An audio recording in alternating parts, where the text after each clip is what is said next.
Hello hi good morning, welcome back to our channel. তো দেখতেই পাচ্ছ আমরা অলরেডি বেরিয়ে পড়েছি। এখন মোটামুটি ঘড়িতে বাজে 8টা বেজে গেছে। আমাদের 8:52 নাগাদ ট্রেন ছিল। সকালবেলা ঘুম থেকে উঠে সেরকমভাবে রেকর্ড করতে পারিনি কিছু, কারণ কি প্রচণ্ড তাড়া ছিল। মানে দৌড়াতে, মানে এক প্রকার দৌড়াতে দৌড়াতে আমরা মানে অলমোস্ট 10-12 মিনিটে আমরা স্টেশন পড়ি, যেখানে হচ্ছে 15-20 মিনিট লাগে মোটামুটি স্টেশনে আমাদের হোটেল থেকে আসতে।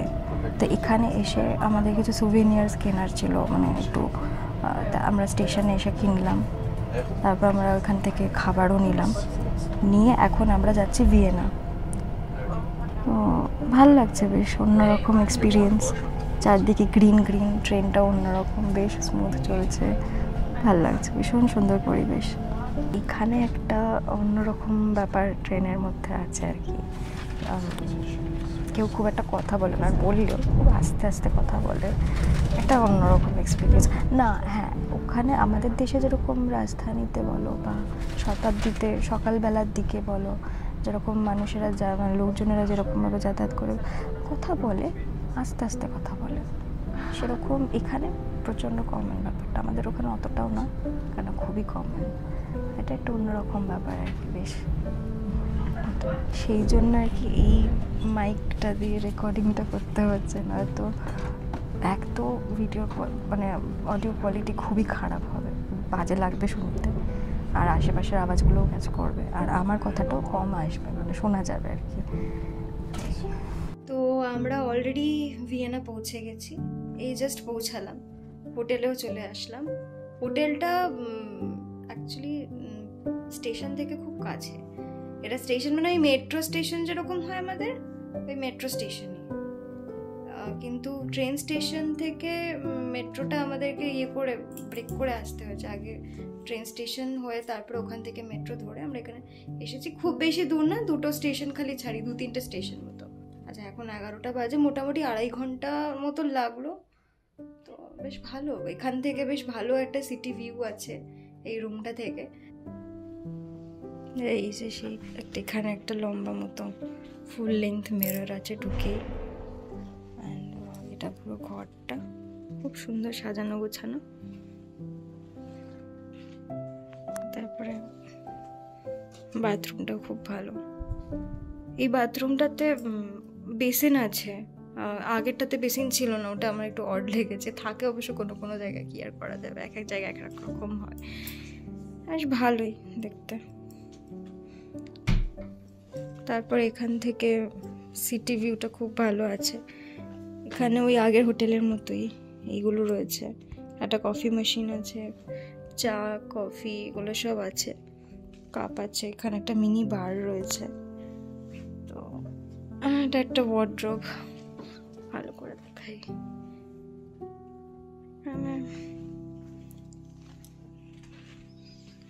এখানে আবার একটা মিরর আছে, সোফা আছে, সুন্দর খুব। আর এইটা খুব সুন্দর হয়ে গেল,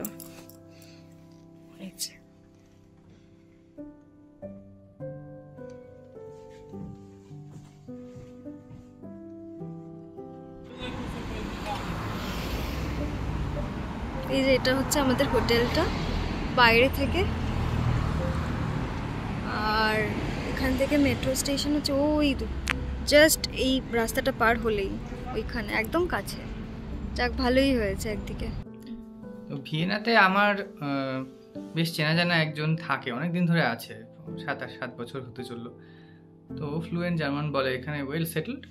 তো আমরা এখন ফ্রেশ হয়ে ওর অ্যাপার্টমেন্টে চলে যাব। ওখানে আমার ভাইও এসেছে, তারপরে আমরা সবাই মিলে ঘুরতে বেরোবো। মোটামুটি আজকের দিনের এরকমটাই প্ল্যান। আমি আবার আজকে জিজ্ঞাসা করছিলাম, আমি তো জানি না কিছুই, তো আমি আর কি একটু করে জিজ্ঞাসা করছিলাম ভিয়েনাতে কোথায় কি ঘোরার জায়গা আছে। তখন বলছে ভিয়েনাতে কি ঘোরার জায়গা নেই, তাহলে আমরা 4 দিনের জন্য আসলাম কেন? আমি বললাম না, আমি ওভাবে জিজ্ঞাসা করিনি, আমি জানি না, তাই জানতে চাইছি জিজ্ঞাসা করে। এই আর কি। একটু পরে আমরা বেরোবো, একটু ফ্রেশ ট্রেশ হয়ে, যেরকমও বললো। আমরা ফ্রেশ ট্রেশ হয়ে এখনই বেরোলাম। জাস্ট ভেতরে কিছু রেকর্ড করিনি, লোকজন আছে, প্রাইভেসির ব্যাপার আছে, তাই চলো এবার যাওয়া যাবে।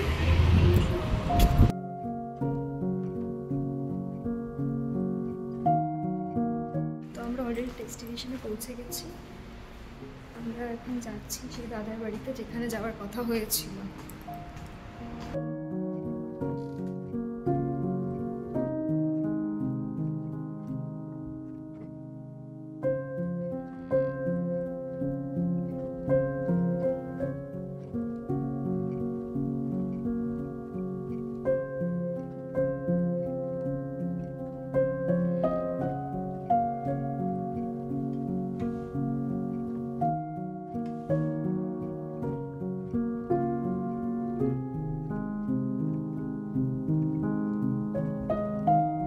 আমাদের এই জাস্ট খাওয়া দাওয়া হয়ে গেল এবং যে দাদার বাড়িতে এসেছিলাম সেখান থেকে বেরিয়ে খেলাম।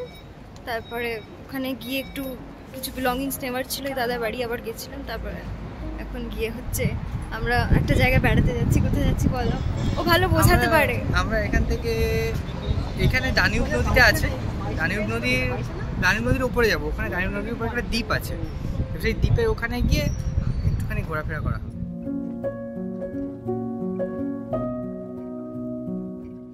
বেসিক্যালি ড্যানিউব বা ডোনাও অনেক মানে এদের দুটো সেকশন আছে, একটা আল্টার ডোনাও একটা নয়া ডোনাও, অর্থাৎ কিনা একটা ওল্ড ড্যানিউব, নিউ ড্যানিউব। বহুকাল আগে যেটা ছিল, অলমোস্ট আজ থেকে প্রায় যতটুকু জানি 300-400 বছর আগে ভিয়েনাতে খুব রেগুলার ফ্লাড হতো। তো সেটাকে কাউন্টার ব্যালেন্স করার জন্য, সেটাকে কাউন্টার অ্যাক্ট করার জন্য কী হয়েছিল, মাঝখান থেকে একটা স্ট্রিমকে কেটে আলাদা করে সেপারেটলি এটা ম্যানুয়ালি করা হয়েছিল ইঞ্জিনিয়ার করে। ওরা মেন স্ট্রিমটাকে কাইন্ড অফ চ্যানেল আউট করতো, যাতে করে কোনো রকম যদি ওই সেপ্টেম্বর মাস নাগাদ ইউজুয়ালি হতো, সেপ্টেম্বর বা অগস্ট মাস নাগাদ যদি এক্সট্রা জল বা এক্সট্রা ফ্লাডিং সিচুয়েশন তৈরি হয়, সেটাকে বাইপাস করে সিটিটাকে বাঁচাতে পারে। তার থেকে এই হোল কনসেপ্ট যে ডোনাউ ইনজেল সেটা আর কি শুরু হয়েছিল এসেনশিয়ালি। ইনিশিয়ালি খুব ছোটো একটা জায়গা ছিল, তারপর ওভার দি ইয়ার্স ব্যাপারটা আরও প্রচুর গাছপালা হয়েছে। মানে যদি আজকে 200 বছর আগেকার দেখা যায় কোনো ছবি বা কিছু, ডোনাউ ইনজেল ছিল পুরো ফ্ল্যাট একটা kind of like nothing in between. এখন সেটা অনেক বেশি গ্রিন এবং লোকালসদের কাছে একটা বেশ ভালো মানে পপুলার স্পট হয়েছে আর কি, চিল আউট করার জন্য উইকেন্ডস বা উইকেন্ডসে জেনারেলি মানে অনেক ভিড়টা বেশি হয়। উইকডেজে তো আজকাল সামার টাইমে যদি ওয়েদার ঠিক থাকে লোকজন আসে। এই হচ্ছে বেসিক্যালি কাইন্ড অফ স্টোরি। এই সেই ড্যানিউব রিভার যেটার ব্যাপারে শুনলে, ওই দূরে দাঁড়িয়েছিলাম ওই ড্যামটার উপর, মানে সোমনাথদা বলছিল বেশ সুন্দর করে আগে বলছিল। তারপর বললাম সেটা যদি রেকর্ড করতে পারতাম কত ভালো হতো। তা দীপনকে বললাম, তো দীপন বললো যে তাহলে একটু বলে দেখি, দাদা যদি বলে। বললো যে, আমি বললাম যে হ্যাঁ হ্যাঁ হ্যাঁ বলো না, একবার রিকোয়েস্ট করে দেখো যদি বলে। দেখলাম যে বললো, মানে বেশ এনজয় করি আর কি বললো। খুব ভালো লাগলো, খুব ভালো লাগছে জায়গাটা, একদম নীল আকাশ, নীল রঙের নদী, অসাধারণ।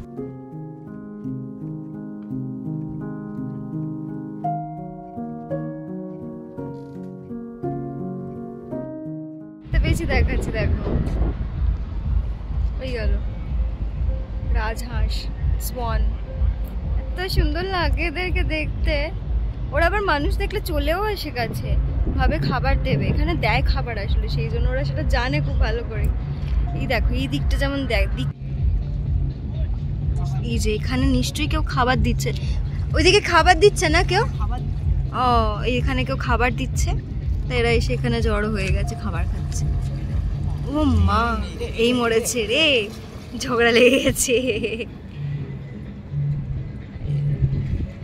কি সুন্দর লাগছে না বলো দেখতে?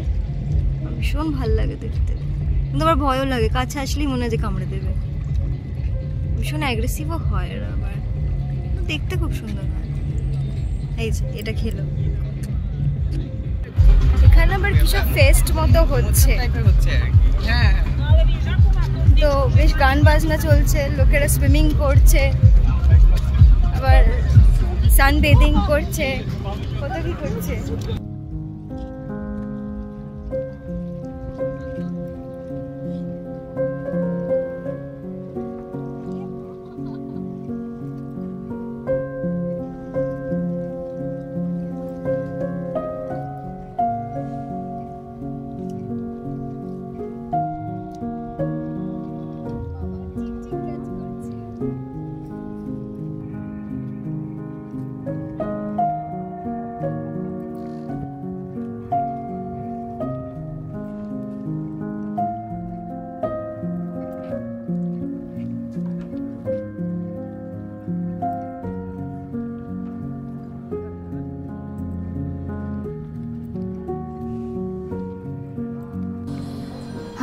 কালকের ব্লগটা এন্ড করা হয়নি, ভুলে গেছিলাম সেরকমটা বলবো না, কালকে একটু পরিস্থিতিটাই এরকম হয়ে গেছিলো। আর করছিলাম করতে করতে হচ্ছে রাত্রিবেলা আমরা আইসক্রিম খেতে গেছিলাম ডিনার করে নিয়ে। আমরা একটা ভিগান রেস্টুরেন্টে গেছিলাম, ভিগান বার্গার খেলাম, ভিগান মিল খেলাম, তারপরে আর কি আইসক্রিম খেতে গেলাম। তো আমি ভেবেছিলাম যে ওটা ব্লগ করব। তো তারপরে খেতে খেতে আমি জাস্ট যাচ্ছি, আমাদের আর একটা ডেস্টিনেশনে যাওয়ার কথা ছিল, তখন অলরেডি রাত 11টা বেজে গেছে। তো এখানে জেনারেলি ফ্রাইডে করে খুব মানে হালকা একটা মেজাজ থাকে, সবাই ক্লাবিং টাবিং করে, পার্টি করে, এইসব একটা এই জিনিসটা ভিয়েনাতে প্রচণ্ড সিগনিফিকেন্টলি বোঝা যায়, কারণ এটা বড় একটা শহর, তো সেই জন্য সেটা আমরা একটা দেখতে যাওয়ার আমাদের কথা ছিল। কিন্তু রাস্তায় যেতে মানে হাঁটা চলা করতে গিয়ে আইসক্রিম খেতে খেতে একটু অন্যমনস্ক ছিলাম, ভীষণ জোরে আর কি হুমড়ি খেয়ে পড়েছিলাম আর কি রাস্তার উপর, মানে খুব বাজেভাবে, মানে ব্যথা তখন লেগেছিলো, এখন মোটামুটি ঠিক আছে, আমি এখন চলতে পারছি, আমার কোনো অসুবিধা হচ্ছে না। তবে সেই জন্য আর সেই অবস্থায় আর কি আমার সেই মানসিকতাটাও ছিল না যে ব্লগ এন্ড করবো বা আর ব্লগ করবো, তাই জন্য করা হয়নি। তো আমি এখনই আজকে ভিয়েনাতে দ্বিতীয় দিন, আজকেই বলে দিচ্ছি দ্বিতীয় দিনে, মানে আগের দিনের ব্লগের এন্ডিংটা এখন করছি আর কি। তো আশা করি তোমাদের কালকের ব্লগটা ভীষণ ভালো লেগেছে, আর ভালো লেগে থাকলে অবশ্যই আমাদের চ্যানেলটা সাবস্ক্রাইব করতে ভুলো না, এবং তার সাথে হচ্ছে বেল আইকনটা বাজিয়ে দিও, এবং লাইক শেয়ার করো, এবং তার সাথে হচ্ছে কমেন্ট করতে ভুলো না, আমাদের খুব ভালো লাগবে তোমরা কমেন্ট করলে। ঠিক আছে, চলো টাটা, এবং আমি একটু পরেই আবার ফেরত আসছি আজকের ব্লগ নিয়ে। ওকে, বাই।